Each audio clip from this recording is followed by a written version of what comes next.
Welcome back everyone, this is Jim Surfilis from Sionia ROMs with update number 3 from Mythic Draconis.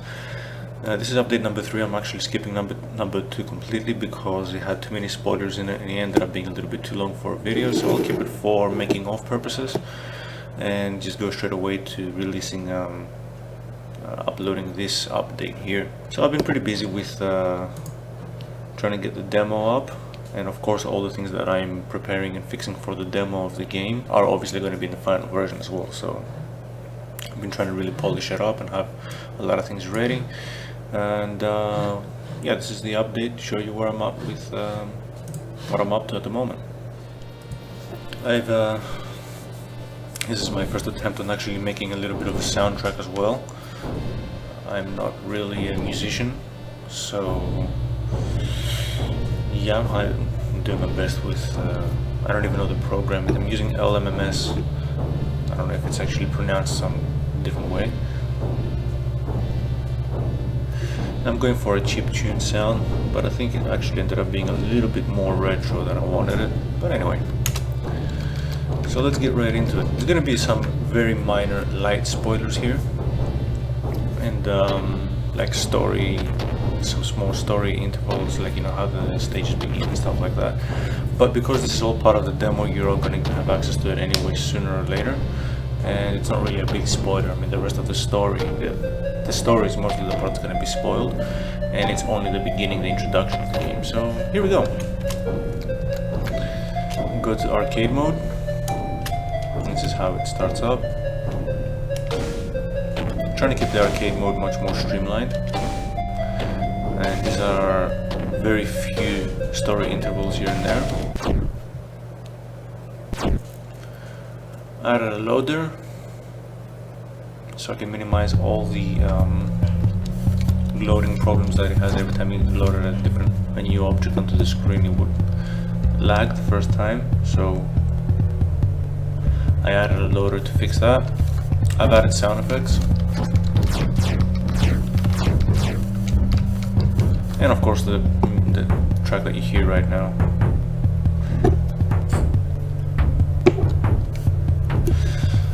I've also added some special effects when you collect items, so you can make it a little bit more, well, you can call it eye candy, just, you know, give you that retro feel of collecting things and stuff, along with the sound. You know, it also makes it, I wanted to have that so you can actually know. I noticed that it was a little bit too hard sometimes to figure out what you're picking up. So got some of the sound effects. That was a new enemy there that I hadn't showcased before. For the purpose of the demo, I've actually added a couple of spells here and there. That's a sound effect for drinking a health potion. I've reduced also how much health it gives you to 30 health. Actually, your health is 200 total, so that's 60 health.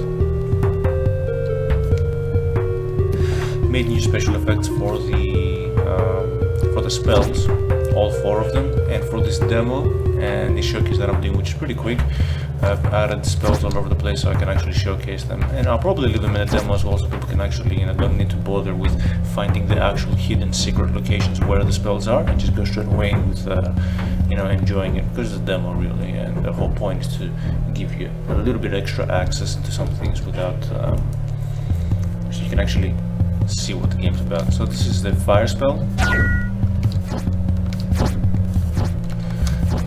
You can block. This is a new enemy that I haven't shown yet. Throws fireballs horizontally, which you can block, and you can break them with the 3rd strike only. And he retreats when you get too close to him. When you're too far away, he comes closer to you.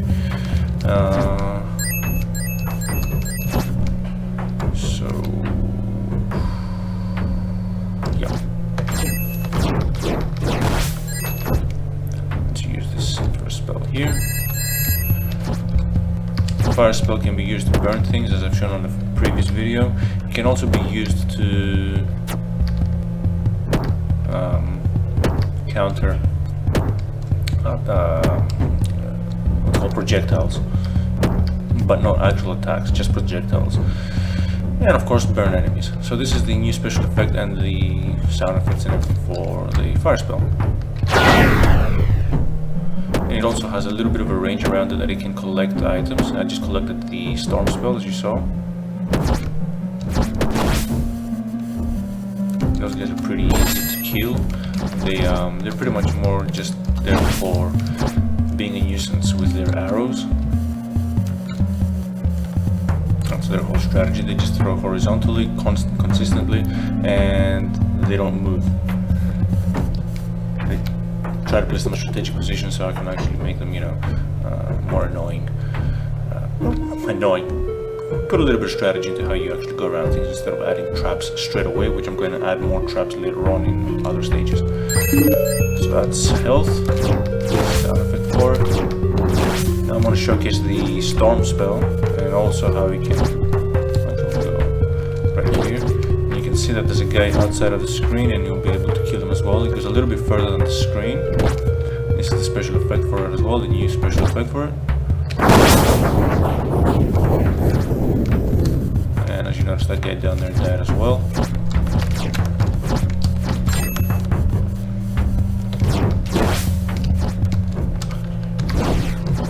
Oh, I added a shadow to your dash. Make it a little bit more evident what's going on with that. This is the soul spell. Basically what it does is it makes you invulnerable.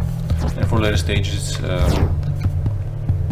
for later maps, it's going to be also its utility for specific locations that you have to go to while you're in the spirit plane, you might say. And this is the special effect for this one. And as you can see, they can't do anything to me, and I can just walk right through them. You know, they're trying to attack me, but in vain. And it also collects items from further away.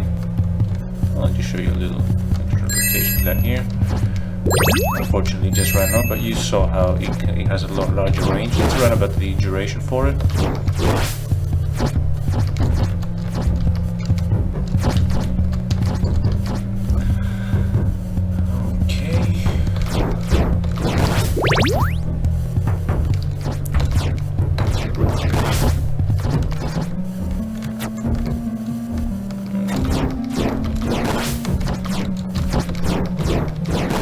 I have put an ice spell somewhere so I can showcase the ice spell as well.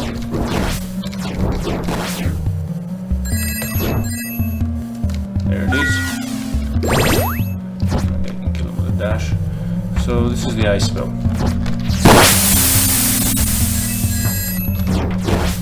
And whoever is stuck is captured in it and creates an ice block, which can also be used as a utility to, in some locations, we'll be able to use it to jump places.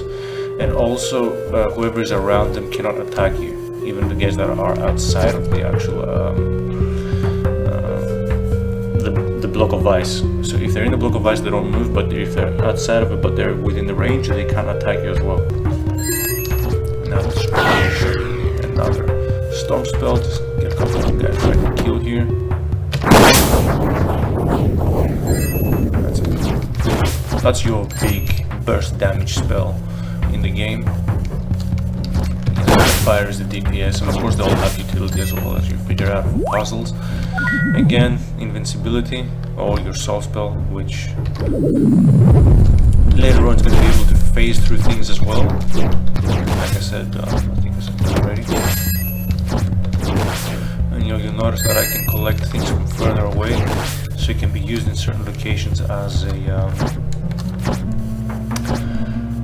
a way to collect things that might be hidden behind stuff. That's the fire spell that's actually there. It's not part of the demo, which I had showcased on the previous video anyway.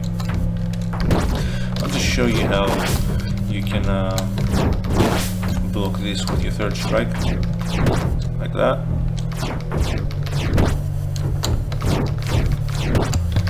The strategy for those guys is usually just dash. And I have added a this here is much later. It's pretty much one of the most strongest spells, not one of the most. It's the strongest spell in the game. But I wanted to showcase it as well for purpose of, you know, giving you a little bit of a sneak peek of what I've added to the game. It's the dragon rune, and you can see bottom left of the screen, it's gonna light up, and it's around about just under a minute, I think, duration. Anyway, it's very rare, that's why it has a much larger duration as well, and it does this. Puts you in flames. And your third strike throws a fireball, which is pretty powerful as well.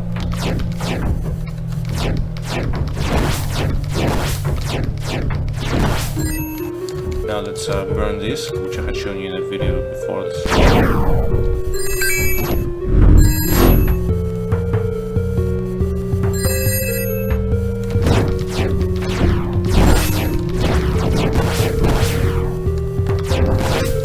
And that's pretty much it for all the things that I've added to the game. So I think I've, you know, put a certain attention to detail to what I've made it much more complete. There's also some fire on your dash.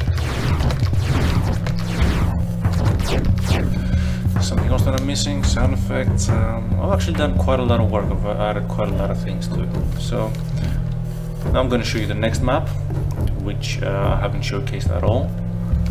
There's no sound, there's no music for that one. It's just going to be a level showcase. That's the score screen that I've also added. A loading screen again, and this is level 2. Level 2.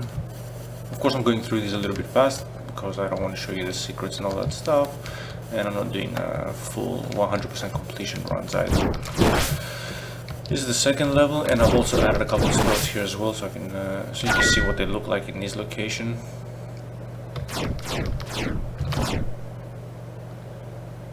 See, the arrows are a little bit annoying.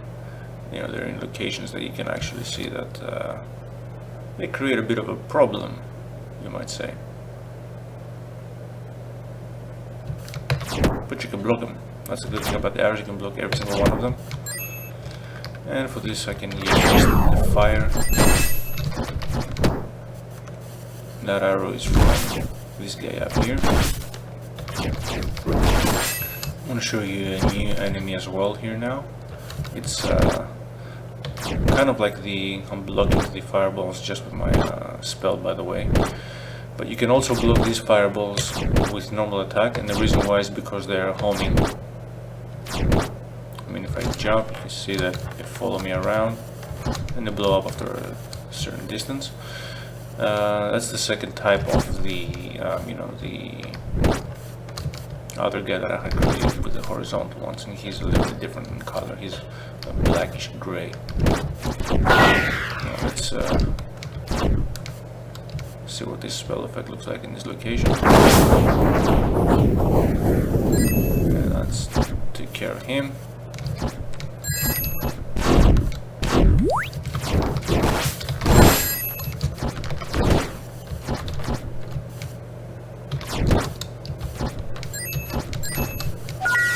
Show you another ice spell here. You get too close to the ice while they're created, the ice blocks, you can freeze yourself, so there's a danger of freezing yourself in them as well. New enemies that get spawned inside them get stuck inside them. As you can see, they can't attack them because they're close to the range of the ice. Just use a little bit of health again. These here are your equivalent ladders in this level. You know, they're climbing locations. And I also changed the climbing. You can't move left and right on it, and you know, it used to create some problems. Now while you're climbing, you're 100% stuck right in the middle of it, which actually helps with the entirety of what I want to put here. So we're gonna pop this spell again here.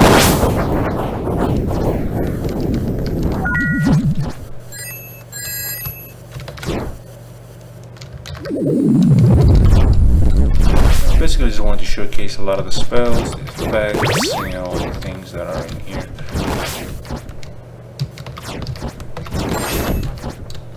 Not showing you too much of all the locations in the map, obviously, and I'm purposefully doing that. As you can see, I'm collecting things as well in other locations because of that spell. You won't have this spell so soon, they're much more later in the game. And here I have another dragon rune to again showcase its power and its effects, what they look like in this map as well. I'm just gonna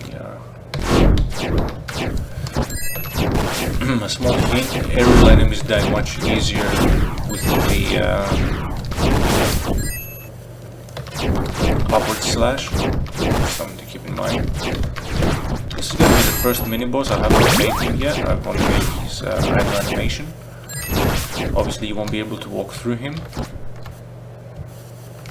And there's a little secret of getting a little power up to actually be able to defeat him faster in this level, which is that door that you see there.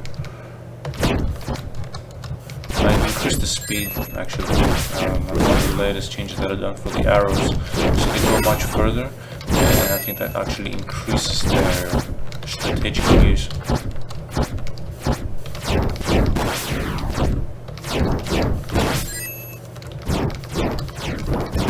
Again, you can climb up and down these things, completely fix them. I've also fixed the fact that you used to, if you crouched into it, it would have been stuck in the crouch animation. So there's a lot of fixes that I've also done. And that's pretty much the second level on a fast run through it, and the new enemies on it. And I'll show you a quick run through the third level that I've also done as well, which is gonna be a boss level. Unfortunately, I haven't made the boss yet here. There is also a secret in this level, although the boss levels usually they don't have secrets. They have some secret ways that you can actually pass through them faster. I'll just go really fast.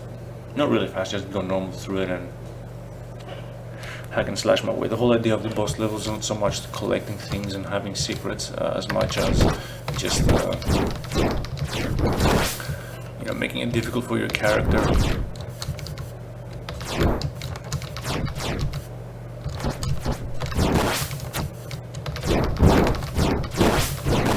Get to the boss, and then once you get to the boss you have a whole lot of extra, you know, a big fight there that you have to survive through as well. So collecting your potions and your lives is a good idea.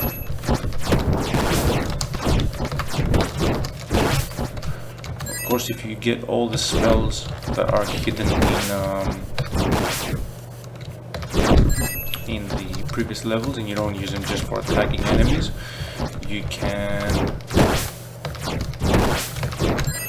have an extra arsenal for this location here to make it easier for you. And also with the spells, through the spell you can have access to one of the secrets that I said, which will allow you to bypass a lot of this. So each boss level is going to have a small, you know, that's pretty much the only kind of secret that the boss levels have. It's just a bypassing kind of thing. And this is where the boss is going to appear. Right there, he's got a big fella. His head's gonna be pretty much right here. You're gonna be striking at him, and he's gonna be spawning enemies and stuff. And yeah, once you finish him, once you can kill him, kind of energy bridge is gonna appear here, and you're gonna be able to walk across. At the moment, I've actually put the collision object there already, so I can walk across, but he won't be walking on there, obviously. And that's the end of a quick run through this one.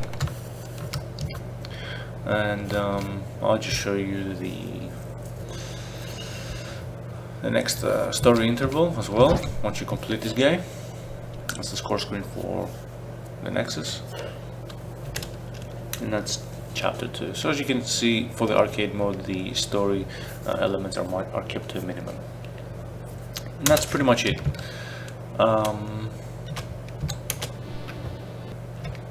Now another thing I wanted to show you was I wanted to show you the animation for the first mini boss. So that every 2 levels you get mini boss, and then the second level gives you access to a third level, which is a boss stage, and that's where you fight the big boss. And I'll just show you the animation for. I've only done just the idle animation at the moment, and for some reason. Stupid shit, won't show it slideshow. Okay. So basically that's the idle animations for the mini boss, and you know, he has a little bit of blood on him here, and then a little bit more blood as you do more damage on him. You know, there's a damage indication. He's around about 50% of his health, and once you get lower than that, you know, his animation changes. His animation changes to just that. You know, looks as if he's more weakened, and he's got blood dripping from him. His boots are falling off. This is an indication that he's almost dead. And this is the first frame for his actual death, you know, when he goes to die. That's what it looks like in scale. That's the first actual frame. Well, minus the hand, you're gonna see his hand fall off. He's gonna have a nice little cool animation when he dies. So that's the mini boss that I've been working on. And another thing I want to give you guys a small sneak peek of is the shop. I'm currently working on the shop. The shop is just for the story mode, and these are the items you'll be able to buy in their cost. Which brings us to the next thing that I wanted to show you. Just real quick, I wanted to show you the story mode. So you go new game. I'm actually going to do this with, hopefully my screen capture will allow it to be visible with filter on.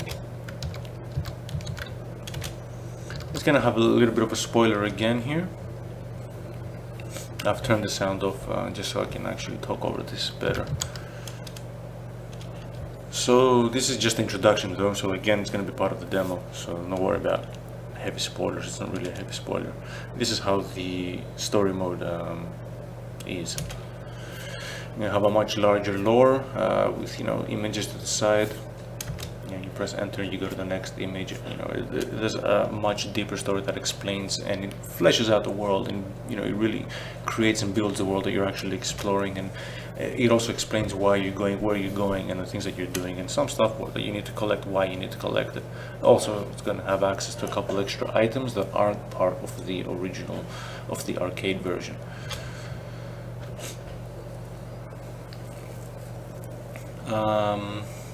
I'm just gonna go really fast just to see what it looks like a little bit with the filter. I'm gonna turn the sound back on.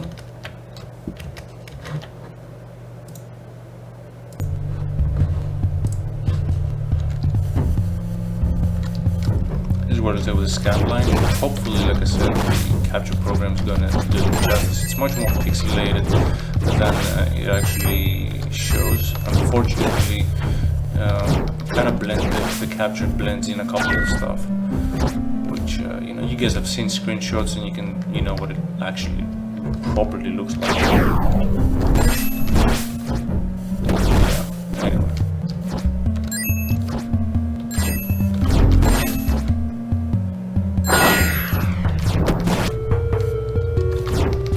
So we have doors in the story mode. You can't progress unless you find the keys. I'm going to edit this part and show you straight away what happened.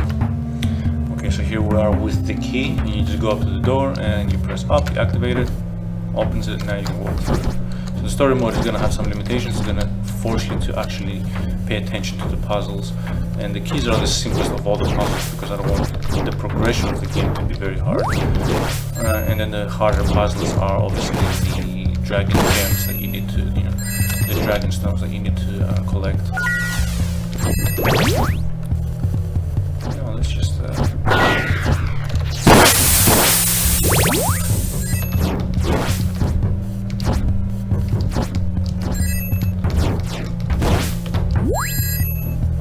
burn all these guys up.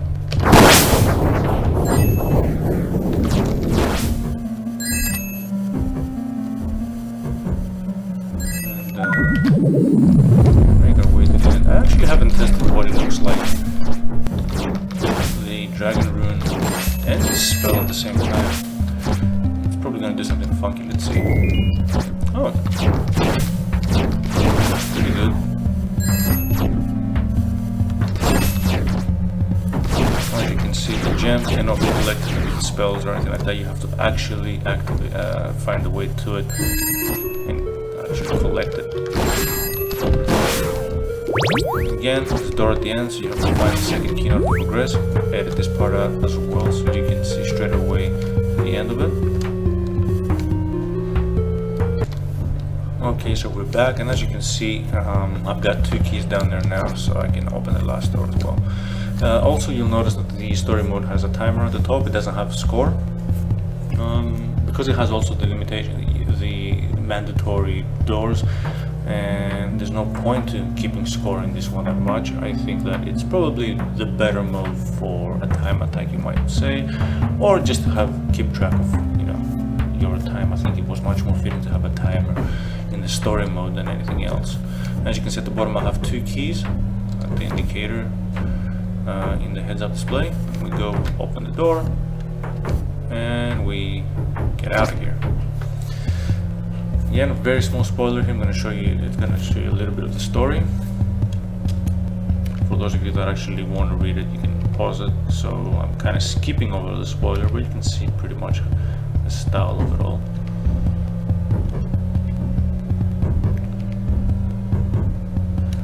And this is the location that this is where you're going to be entering and selecting your stages.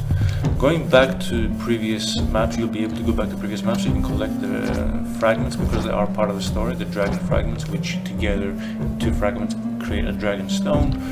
And each level, you know, it has its own little door that you can go into, so you can go back to previous levels.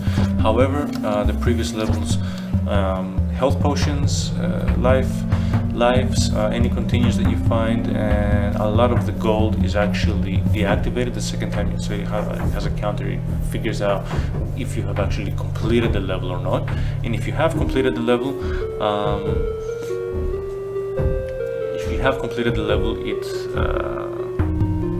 I just noticed the bug at the bottom left. Your heads-up display is not supposed to have that blood there. I'm using a double kind of a heads-up variable down there, so it might actually be causing a small problem. Let's see if I can. Nah, I don't know why it's doing that. Maybe I changed something last minute. Anyway, and yeah, so you won't be able to exploit it to collect a lot of gold. You'll be able to collect gold just from the enemies that you kill when you get back into it. And the camp is where the shop is going to be. So clearly the shop and all that extra part is going to be in the story mode alone. And that's also why your gold has not added to a score. There's no point to having, like, you know, collecting a score in the story mode, and your gold, like, is accumulated from one level to another, so you can actually collect, you know, so you can actually buy items and stuff in the shop, as I kind of hinted in. A little bit of a spoiler, you might say, with the shop that I showed you. That's pretty much it. That's pretty much it. The remaining levels are going to be designed over here. We have the Wolf Pass, Darwin Mountains, Thiget, Belleron, and the Cathedral. And there's also 3 boss levels which you don't have access to from here. You actually have access to them only from their location, the place that's supposed to take you to them, like the Nexus, which is from the Dread Blood. And once you actually complete those, in the story mode, you can't go back to them. So there's no point in defeating a boss a second time. You can't defeat them a second time. In terms of story, it's also fitting because the boss is dead, clearly. I think that's it. I'm happy to hear your thoughts on the update number 3 and the progress of the game. I think it's coming along really good. The demo should be up pretty soon. Again, I'm still working on just the boss and the mini boss. Those are the only things that I still have left to make sure that that the game is working. I just got those 2 guys left. I'm just fixing a couple of mechanics here and there, you know, on how you collect items, certain things that are happening with certain effects. So yeah, there's a lot of little things that I'm doing here and there to polish it up and make sure that everything is working just fine. That's it. Yeah, give me your thoughts, guys, on how you think of it, you know, how it's coming along, and I'll see you next time right here on my channel on the Digital Creative Front.